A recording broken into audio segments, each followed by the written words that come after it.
ఇప్పుడు హైడ్రాని మూసేస్తారు అన్న ఒక చర్చ స్టార్ట్ అయింది. దీనికి ప్రధాన కారణం నిన్న హైకోర్టు చాలా సీరియస్‌గా కామెంట్లు చేసినట్టుగా వార్తలొచ్చాయి. ముఖ్యంగా జస్టిస్ విజయసేనారెడ్డి రంగనాథ్ ఆహ్, డైరెక్ట్‌గా రంగనాథ్‌తోనే కామెంట్లు చేసినట్టుగా తెలుస్తుంది. మీరు మీ అధికారాలు చూపిస్తున్నారు. మేము మా అధికారాలు చూపించమంటారా?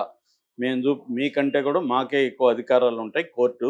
మీరు మా కోర్టు ఉత్తర్వులను కూడా ధిక్కరిస్తున్నారు. మా తడాఖా ఏమిటో చూపించమంటారా అన్నట్టుగా సీరియస్‌గా కామెంట్స్ చేశాయి. అట్లాగే ఒక మీడియాలో ఏమొచ్చిందంటే వీళ్ళ యాక్షన్స్ ఒక డెకాయిట్ లాగా ఉంది. వీళ్ళు అర్ధరాత్రులు పోయి కూలగొట్టడం, లేకపోతే సెలవు రోజుల్లో కూలగొట్టడం, వీకెండ్‌లో కూలగొట్టడం చేస్తున్నారు. మా ఆర్డర్స్ క్లియర్‌గా కూలగొట్టొద్దని ఆర్డర్స్ ఉన్నప్పటికి కూడా ఆర్డర్స్‌ని ఉల్లంఘించి కూలగొడుతున్నారు. సో, మీకు అధికారాలనేవి మీరు కూడా రాజ్యాంగానికి లోబడి, చట్టాలకు లోబడి పనిచేయాలి తప్ప మీరేదో చట్టాలకు అతీతంగా ఉన్నట్టుగా ఊహించుకుంటున్నారు అన్నంతగా చాలా సీరియస్‌గా కామెంట్ చేసింది. దాని తర్వాత దీన్ని 27వ తేదీకి వాయిదా కూడా వేసింది. అయితే ఈ కేసు ఏంటంటే ఆహ్, ఇంకొక ఇది కూడా చెప్పింది. జడ్జి గారు చెప్పారు. అదేంటంటే రోజుకి 10 పిటిషన్ లెక్కన వందలాది పిటిషన్‌లు మీకు యాంటీగా వస్తున్నాయంటనే ప్రజల్లో మీ పట్ల ఎంత వ్యతిరేకత ఉందో అర్థమవుతుంది. మీరు ప్రజల్ని ఎంత ఇబ్బంది పెడుతున్నారో అర్థమవుతుందనేది కూడా కామెంట్లు చేసింది. సో, ఇది ఈ ఇది కేసు ఏందంటే రంగారెడ్డి జిల్లాలో కానామెట్ట ఏరియాలో తమ్మిడిగుంటలో కొంతమందిని వీళ్ళు అక్కడ ఖాళీ చేయించేశారు. ఆహ్, దానికి క్లియర్‌గా ఆహ్, కోర్టు ఆర్డర్స్ ఉన్నప్పటికి కూడా ధిక్కరించారు. కోర్టు ధిక్కారణకు పాల్పడ్డారనేది కోర్టు ఆహ్, భావించినట్టుగా కనబడుతుంది. ఇటు హైడ్రా తరపున AG advocate general Imran Khan వాదించారు. మేము ఏ రకంగాను చట్టాలను ఉల్లంఘించలేదు. అక్కడ 5-6 అడుగుల లోతు వరకి మెడికల్ వ్యర్థాలని అక్కడ వేసేశారు. మొత్తం మెడికల్ వ్యర్థాలు అక్కడ నిండిపోయినాయి. సో, దాన్ని క్లీన్ చేయడానికే మేము ప్రజారోగ్యాన్ని దృష్టిలో పెట్టుకొని మేము చేసాం తప్ప, మేము చట్టాలను ఉల్లంఘించలేదనేది వీళ్ళ వాదన ఉంది. దీన్ని ఫర్దర్‌గా మళ్ళీ డాక్యుమెంటల్ ఎవిడెన్స్ ఇవన్నీ చేయడానికి కోసం నెక్స్ట్ వాయిదాకి వేశారు ఈ కేసు. ఏదేమైనా కోర్టు అయితే సీరియస్‌గా తీసుకునిందని చెప్తున్నారు. అంటే పదే పదే కోర్టు ఉత్తర్వులను ఉల్లంఘిస్తుంది అనేది ప్రధానంగా వస్తున్న విమర్శ.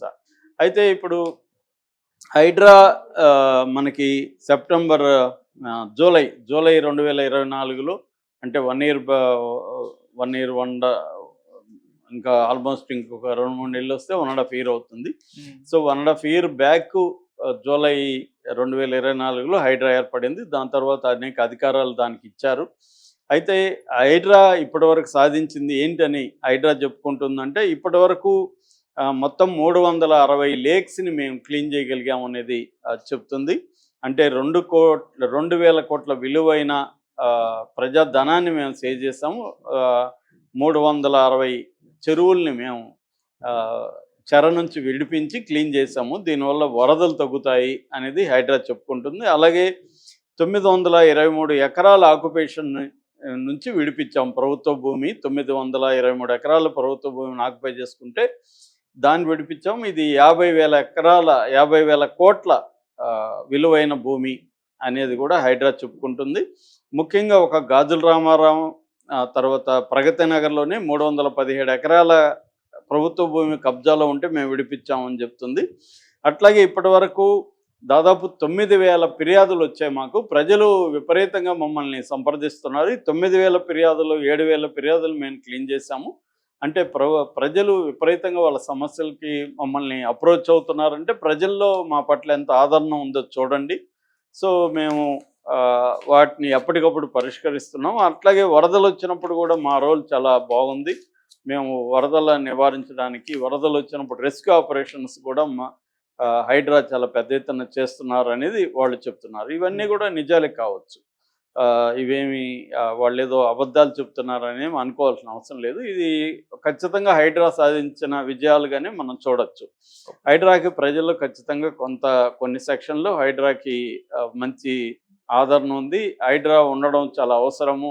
ఇవాళ ఏందంటే ప్రతి చిన్న జాగా కూడా కబ్జాకు గురైపోతుంది. అందుకని వరదలు వచ్చినప్పుడు నా అనుభవం చెప్పాలంటే నేను గత 25 ఏళ్ళుగా హైదరాబాద్‌లో ఉంటున్నాను.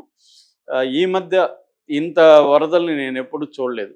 మా ఇంటి దగ్గర మామూలుగా ఎప్పుడు నీళ్ళు రావు. అలాంటిది ఈ మధ్య కాలంలోనే 3, 4 సార్లు మా కారుతో సహా మునిగిపోయే పరిస్థితి వచ్చేసింది. బేస్‌మెంట్‌లోకి వచ్చేసాయి. మొత్తం వీధంతా కూడా నీళ్ళు నిండిపోయినాయి. సో, ఇది ఇంతకుముందు లేదు. పోనీ వర్షాలేమన్నా ఇంతకుముందు కంటే ఎక్కువ పడిపోయినాయంటే అవి కూడా ఏమి లేదు. ఒకే రోజు ఎక్కువ వర్షాలు పడుండొచ్చు కానీ, అసలు డ్రైనేజ్ సిస్టమ్ లేదు. మా పక్కన ఒక కొత్త బిల్డింగ్ కట్టారు. వాళ్ళకి డ్రైనేజ్ లేదు. బయటకు వదిలేస్తున్నారు నీళ్ళు. ఒక వర్షం వెలిచిపోయినా కూడా 5, 6 రోజులు నీళ్ళు రోడ్డు మీదకి వాళ్ళు వదిలిపెట్టేస్తున్నారు. దాన్ని ఏ జీహెచ్ఎంసీ వాళ్ళు, ఏ హైడ్రా వాళ్ళు పట్టించుకోవట్లేదు.